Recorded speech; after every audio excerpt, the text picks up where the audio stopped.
Baik Bapak semuanya, kami awali. Assalamualaikum warahmatullahi wabarakatuh.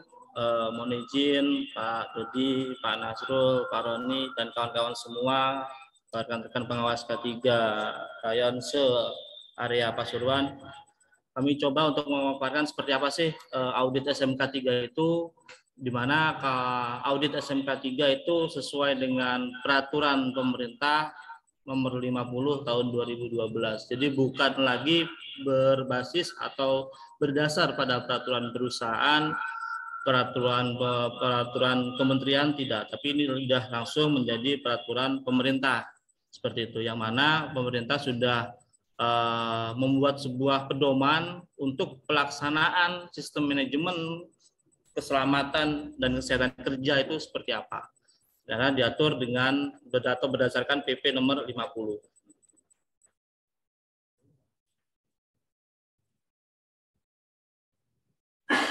Di next-nya oke ya.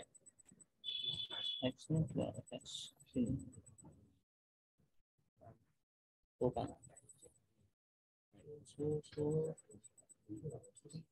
Oke, skip.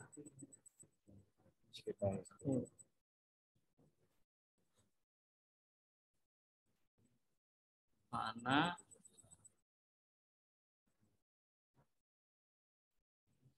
Nah, sebelum kami paparkan lebih jauh atau lebih detail lagi terkait daripada PP nomor 50, kami ingin membuat sebuah disclaimer terlebih dahulu bahwasanya kami di sini, saya Angga Hadi, K3 area Mojokerto selaku anggota daripada auditor pada sesi ini, dan Pak Nasrul sebagai lead auditor pada proses audit internal SMK 3 di area Pasuruan. Jadi kami mendisclaimer bahwasanya kami belum tentu lebih baik daripada dari yang Anda lakukan. Jadi ini adalah yang selalu kami coba disclaimerkan di beberapa sharing session dengan rekan-rekan yang lainnya. Seperti halnya Pak Nasrul kemarin sharing session kepada kawan-kawan yang ada di Region 5, dan saya ditugaskan ke teman-teman Region 7 dan Region 4. Nah, sekarang kita di Pasuruan, jadi ini adalah tim Blangkon, jadi kami berdua itu menyebut diri kami sebagai tim Blangkon Region 3 Jawa Timur. Nah, seperti apa Blangkonnya itu? Nah, Pak Nasrul yang lebih jelas atau yang lebih paham nanti teknisnya. Seperti itu. Langsung aja, gambaran umumnya terkait audit SMK 3 seperti apa, yang mana berdasar pada peraturan pemerintah nomor 50 tahun 2012. Nah, di dalam PP 50, jadi kita coba untuk mengupas terlebih dahulu aja, peraturan pemerintah nomor 50 tahun 2012 itu isinya apa aja sih gitu. Isinya kurang lebih ada 6 bab, jadi babnya di dalam peraturan pemerintah tersebut itu ada 6 bab, yang mana dari 6 bab ini ada 22 pasal. Nah, dari 22 pasal, ayatnya 59 ayat dengan 3 lampiran. Nah, dengan 3 lampiran. Bab-babnya ada apa aja? 6 itu ada ketentuan umum, ada SMK 3 itu sendiri, ada penilaian SMK 3, ada pengawasan, ketentuan peralihan, serta penutup. Nah, di dalam ketentuan umum kurang lebihnya ada 3 pasal, untuk yang SMK 3 atau sistem manajemen K3 ada 12 pasal, penilaian SMK 3 ada 2 pasal, pengawasan 3 pasal, ketentuan umum 1 pasal, dan penutup 1 pasal. Nah, tadi Pak Nas juga sudah menggarisbawahi bahwasannya ini adalah penilaian awal atau tahap awal, tahap pertama, yang mana itu kurang lebihnya ada 64 kriteria. Nah, itu apalagi? Nah, nanti kita coba keluarkan kembali. Kriteria-kriteria awalnya kurang lebih seperti ini. Nah, latar belakangnya bagaimana? Latar belakangnya adalah pertimbangan dalam PP nomor 50 tahun 2012 tentang penerapan sistem manajemen K3 atau SMK 3, melaksanakan ketentuan pasal 87 ayat 2 pada Undang-Undang nomor 13 tahun 2003 tentang ketenagakerjaan. Ternyata sudah ada di pasal 87 ayat 2, ini berbicara lagi soal regulasi, yang mana di Undang-Undang nomor 13 tahun 2003 tentang ketenagakerjaan. Perlu menetapkan peraturan pemerintah tentang penerapan sistem manajemen K3. Nah, peraturan pemerintah itu ya PP nomor 50 tahun 2012 ini, di mana untuk tingkatan berdasarkan kriterianya adalah ada 3 kategori. Kategorinya awal, transisi, dan lanjutan. Nah, untuk awal ada 64 kriteria yang harus kita selesaikan. Di mana setiap masing-masing kriteria ini dibagi menjadi beberapa elemen. Untuk semua kategori, baik awal, transisi, maupun lanjutan, itu ada 12 elemen. Namun yang membedakan adalah kriterianya. Kalau awal ini ada 64, kalau yang transisi ada 122, kemudian yang lanjutan ada 166. Nah, kita ada di mana? Nanti kita yang tahap awal dulu, yang 64. Seperti itu. Berikutnya, dasar hukum lagi, pasal 5 ayat 2 Undang-Undang Dasar Negara Republik Indonesia tahun 1945, Presiden menetapkan peraturan pemerintah untuk menjalankan undang-undang sebagaimana mestinya. Di undang-undangnya sendiri ada Undang Nomor 13 tahun 2003 tentang ketenagakerjaan, yang mana undang-undang tersebut juga masuk dalam Lembaran Negara Republik Indonesia Nomor 39 tahun 2003. Tambahan Lembaran Negara tahun Nomor 4279. Nah, regulasi yang lain lagi adalah Undang-Undang Nomor 1 1970, yang mana ini adalah menjadi fondasi daripada regulasi untuk keselamatan kerja. Seperti itu. Nah, tujuannya seperti apa dalam penerapan SMK 3? Kalau berdasarkan PP Nomor 50 tahun 2012, di mana pasal 2 kurang lebih ada 3 tujuan. Yang pertama, meningkatkan efektivitas perlindungan, keselamatan, dan kesehatan kerja yang terencana, terukur, terstruktur, dan terintegrasi. Pokoknya tersemua ini. Terencana, terukur, terstruktur, dan terintegrasi. Itu salah satu tujuannya dari 3 tujuan yang ada di PP Nomor 50 pasal 2. Tujuan yang kedua adalah mencegah dan mengurangi kecelakaan kerja dan penyakit akibat kerja. Jadi tidak hanya mencegah kecelakaan kerja saja, tapi juga PAK-nya juga terlibat di dalamnya. Yang mana kecelakaan kerja dan penyakit akibat kerja dengan melibatkan unsur manajemen pekerja atau buruh dan atau serikat pekerja atau buruh. Jadi yang terlibat tidak hanya dari rekan-rekan K3 saja, dari sisi manajemen juga terlibat, dari sisi serikat pekerja juga harusnya terlibat, seperti itu, untuk menunjang atau menerapkan daripada SMK 3 itu sendiri. Tujuan ketiga adalah menciptakan tempat kerja yang aman, nyaman, dan efisien untuk mendorong produktivitas. Apalagi kita tahu pada akhir-akhir ini kawan-kawan kita di pressure secara produktivitasnya melalui Yantek optimization, seperti itu. Nah, itu juga harus terproteksi. Nah, di SMK 3 ternyata sudah diantisipasi hal-hal demikian. Prinsipnya adalah kurang lebihnya bahwa penerapan SMK 3 itu peningkatan yang berkelanjutan. Maksudnya seperti apa peningkatan yang berkelanjutan? Ada 5 poin atau 5 tahapan yang mana ini saling berkelanjutan. Yang pertama, kita harus melakukan penetapan kebijakan K3 terlebih dahulu. Sudah ada belum penetapan kebijakan di K3 atau K3 di perusahaan kita? Nah, kalau sudah ada penetapannya, bagaimana langkah berikutnya? Bagaimana implementasinya? Nah, seperti itu. Kalau sudah ditetapkan, ada perencanaan K3-nya.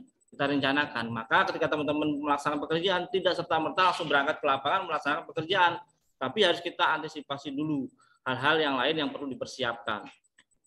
Berikutnya terkait pelaksanaan rencana. Kalau sudah kita rencanakan, ya kita dilaksanakan. Laksanakannya bagaimana terkait daripada K3 itu.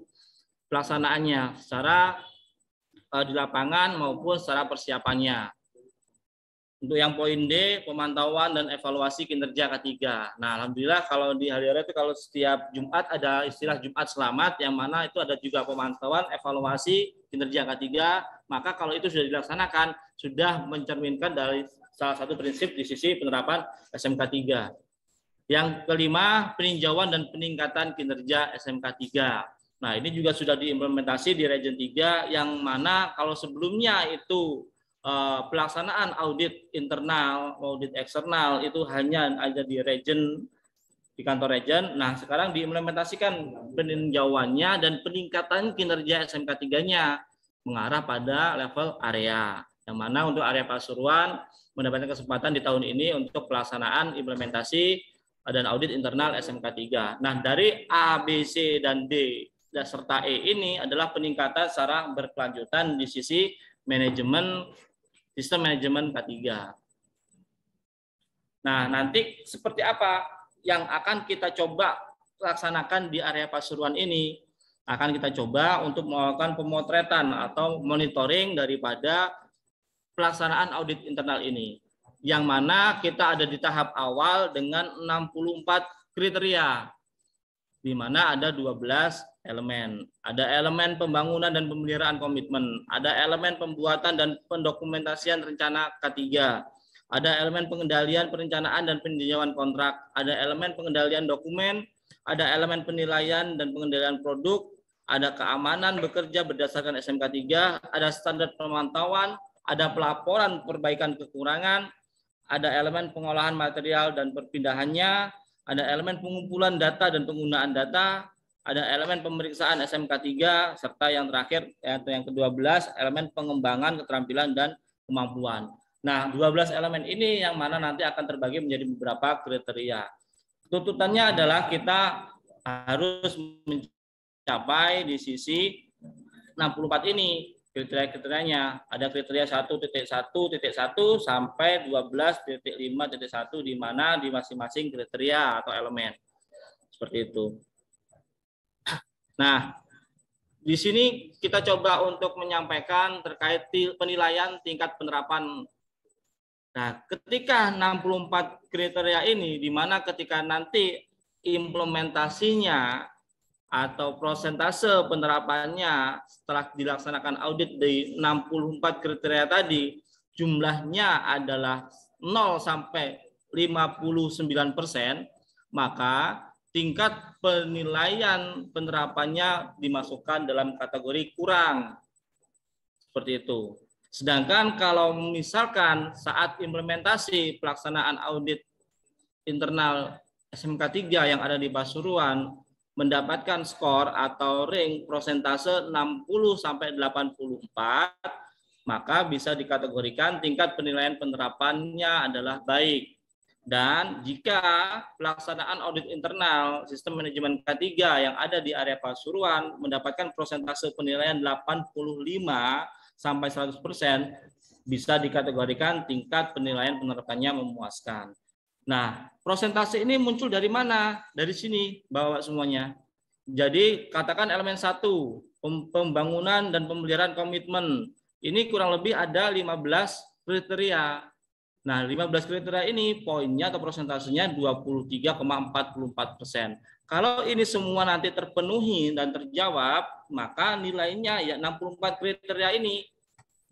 Nah, sehingga prosentasenya 100%. Nah, 100%, maka ini nanti target yang menjadi target kita adalah posisinya harus minimal 8 sama dengan 85% jika ingin dikatakan dengan tingkat penilaian penerapan memuaskan. Nah, saya yakin insya Allah rekan-rekan di area Pasuruan bisa mencapai di sisi angka memuaskan ini. Bismillah. Jadi yang penting pada prosesnya nanti teman-teman saling terbuka saja, tidak perlu ditutup-tutupi seperti arahannya Pak Is tadi, arahannya Pak Dodi tadi, serta arahannya Pak Roni. Sampaikan aja secara keseluruhan sedetail mungkin, maka kita perbaiki bersama-sama. Jadi ini bukan menjadi tanggung jawab pribadi masing-masing, tidak. Jadi menjadi tanggung jawab bersama untuk saling mendukung dan mensupport demi tercapainya zero accident, goalnya memang ke arah sana. Seperti itu. Nah, kategori ini adalah kategori temuannya. Jadi kalau kita tadi melihat daftar kriterianya yang 64, oh ada kriteria 1.1.1 itu apa sih kriterianya, berkaitan tentang apa? Oh berkaitan tentang keselamatan misalkan, tentang kebijakan misalkan, seperti itu, tentang kebijakan dari manajemen misalkan. Ada nggak kebijakan yang sudah terpampang? Oh sudah ada, bisa dibuktikan? Bisa. Nah ada evidennya? Ada. Maka kalau sudah terjawab secara eviden dan bisa dibuktikan serta dipertanggungjawabkan, maka bisa dianggap terakumulasi atau bisa teranggap terjawab, sehingga ini tidak menjadi kosong seperti itu. Kalau semakin banyak yang kosong maka semakin berkurang nilainya. Dan ada beberapa nanti yang menjadi kriteria itu masuk, ini kriteria ini termasuk temuan apa? Temuan minor, mayor atau kritikal. Nah seperti itu, di mana kategori penemuannya atau kategori temuannya ada 3. Ada kategori kritikal, ada kategori mayor, atau kategori minor. Seperti itu. Nah, dikatakan sebagai kategori kritikal apabila temuan yang mengakibatkan fatality atau kematian. Nah, jadi saat pelaksanaan audit internal nanti, kita tidak hanya ada di kantor area, namun juga ada pelaksanaan di kantor rayon, serta ada pelaksanaan di lapangan. Semisal nih, contohnya, ternyata ketika kita pelaksanaan di lapangan, terdapat temuan teman-teman saat melaksanakan pekerjaan, yang mana saat pekerjaan tersebut, ini kalau dilanjutkan, maka akan mengakibatkan fatality atau mengakibatkan kematian. Misalkan nih, contoh kecilnya aja. Teman-teman ternyata naik pekerjaan konstruksi tanpa menggunakan full body arrest di ketinggian. Wah, ini sudah kritikal ini. Kenapa? Kalau itu diteruskan nanti teman-teman, oke lah, 1 menit, 2 menit, tetap fokus di sisi pekerjaannya. Tapi tidak mungkin pekerjaan di atas ketinggian itu diselesaikan dalam 1 menit, 2 menit. Nah, secara prosedur sudah salah. Seharusnya pekerjaan di ketinggian sudah menggunakan alat pelindung jatuh, alat-alat penahan jatuh. Ternyata tidak digunakan. Nah, itu apakah bisa dimasukkan dalam kategori kritikal? Bisa. Pekerjaan konstruksi nih, di bawahnya jaringan. Jaraknya kurang lebih 30 cm. Ternyata jaringannya masih online, masih bertegangan. Nah, bisa masuk kategori ini? Bisa. Nah, itu nanti misalkan kalau temuan di lapangan didapati ada yang kritikal, maka kategorinya adalah temuan tersebut yang menyebabkan fatality atau kematian. Sedangkan untuk yang kategori mayor, ada beberapa opsi atau beberapa penjelasan di mana kategori ini termasuk temuan mayor. Seperti apa? Tidak memenuhi ketentuan perundang-undangan. Contoh misalkan saat melaksanakan pekerjaan, ternyata di lapangan atau di pekerjaan yang lainnya teman-teman APD-nya nggak digunakan, helmnya misalkan tidak digunakan. Secara perundang-undangan sudah jelas diatur bahwasanya setiap pelaksanaan pekerjaan, setiap memasuki area kerja, memasuki tempat kerja harus menggunakan alat pelindung diri. Nah, kemudian masuk kategori mayor lagi bila yang B ini tidak melaksanakan salah satu prinsip SMK 3. Prinsipnya yang 5 tadi. Seperti itu. Kemudian yang C, terdapat temuan minor untuk satu kriteria audit di beberapa lokasi. Jadi ada nih, kalau kriterianya kan tadi ada 64. Ternyata ada salah satu kriteria itu masuk temuan minor. Tetapi temuan minor tersebut di beberapa lokasi saat kita melakukan audit internal, sampling misalkan, observasi ke lapangan misalkan, ternyata ada temuan yang sama. Nah, ini masuk kategori mayor lagi, bukan minor. Seperti itu. Sedangkan untuk kategori minor, ketidakkonsistenan dalam pemenuhan persyaratan peraturan perundang-undangan. Baik standarnya, SOP-nya, pedomannya, dan acuan lainnya. Seperti itu. Nah, dalam hal penilaian, perusahaan termasuk kategori kritikal atau mayor, maka dinilai belum berhasil menerapkan SMK 3. Dan penilaian tingkat penerapan SMK 3 tidak mengacu pada tabel 2. Jadi di tabel 2 nanti ada lampiran-lampirannya. Jika memang ada kritikal, maka sudah di-stop di situ dan bisa dilanjutkan kembali untuk pelaksanaan audit internalnya. Seperti itu. Next, nah sekilas tentang eviden.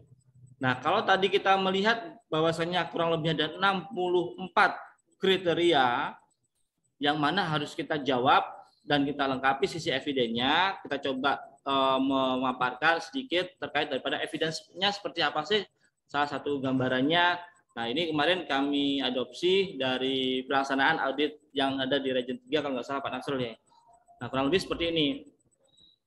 Nah, ini sertifikat yang keluar atau yang sudah keluar yang mana menyatakan bahwasanya sudah ada penerapan SMK 3. Seperti itu. Nah, alhamdulillah untuk Region 3 untuk tahun 2012 skornya ada di 92,19% dengan kriteria memuaskan. Alhamdulillah. Ya, ini tepuk tangan dulu Region 3 ya. Nah, alhamdulillah. Nah, tantangannya adalah insya Allah Pak Sultan harus bisa di atas ini. Gimana nih? Seperti itu. Nah, ini contoh checklist-checklistnya. Insya Allah sudah disiapkan juga sama Pak Nasrul. Tinggal nanti kita implementasikan saja. Eviden-evidennya kurang lebih seperti ini. Nah, misalkan di sisi toiletnya ada checklistnya apa, ada checklistnya AC, ada checklistnya segala bentuk yang menyangkut daripada keamanan, keselamatan, serta kenyamanan fasilitas alat yang ada di kantor, maka harus terdokumentasi dan terpantau secara pemeriksaannya. Seperti itu. Nah, ini eviden-eviden, ada buku tamunya, ada laporan-laporan, baik itu melalui WA Group ataupun yang lain-lainnya, termasuk dalam denah kantor, bisa juga dipampangkan sebagai eviden. Karena nanti di kriteria itu akan ditanyakan. Seperti itu. Nah, ini gambar-gambar eviden. Kalau memang ada tangganya, ya kita kasih label. Misalkan hati-hati, jangan lupa pegangan, menggunakan pegangan tangga. Kalau licin, ya silakan licin. Kalau memang area ini area bebas masker, ya silakan sampaikan juga. Misalkan kalau area tersebut wajib masker, ya disampaikan juga. Seperti itu. Pada prinsipnya adalah penerapan SMK 3 itu rambu-rambu K3 nampak. Rambu-rambu K3 nampak. Nah, ini adalah saat proses kami melaksanakan dan mempersiapkan resertifikasi audit SMK 3 di Region 3. Jadi tidak hanya ada saya, ada Pak Nasrul, tapi dibantu juga teman-teman K3 area yang lainnya juga, termasuk Mas Ilham juga mensupport dari sisi dukungan berkas dan dokumentasi. Rekan-rekan K3 area lain juga sama, jadi saling mendukung satu sama lain. Seperti itu, Mas Habib juga iya, Mas Taufik SBU juga iya, jadi saling mensupport.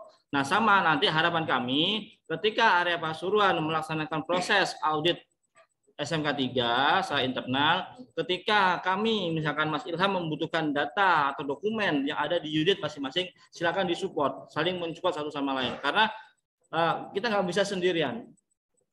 Kita nggak bisa sendirian. Ibaratnya kalau kita itu sebagai sapu lidi ya, sapu lidi. Kalau ada satu batang satu lidi itu mudah sekali untuk dipatahkan, mudah sekali goyah.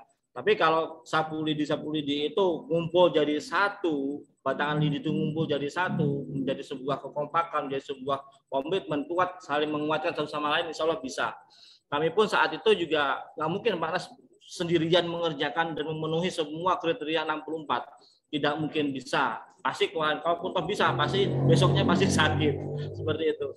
Nah, ya kami mensupport dan saling menyemangati sama lain. Yang pelaksanaan yang merapat ke region siapa seperti itu. Yang Mas pasti saat itu juga Mas Ilham juga diminta untuk dukungan data, dukungan support dan dukungan dokumentasi agar terkolek dan menjawab eviden di beberapa kriteria yang ada. Nah, seperti itu Bapak-Bapak semuanya, sedikit gambaran terkait SMK 3 sesuai dengan peraturan pemerintah nomor 50 tahun 2012. Apabila ada pertanyaan, kami persilakan untuk diskusi secara bersama-sama. Nanti apabila bisa kami jawab, bisa saya jawab, maka akan saya jawab. Kalau tidak bisa saya jawab, nanti akan dijawab sama Pak Nasrul. Seperti itu. Terima kasih. Saya akhiri. Wassalamualaikum warahmatullahi wabarakatuh. Waalaikumsalam warahmatullahi wabarakatuh. Terima kasih Mas.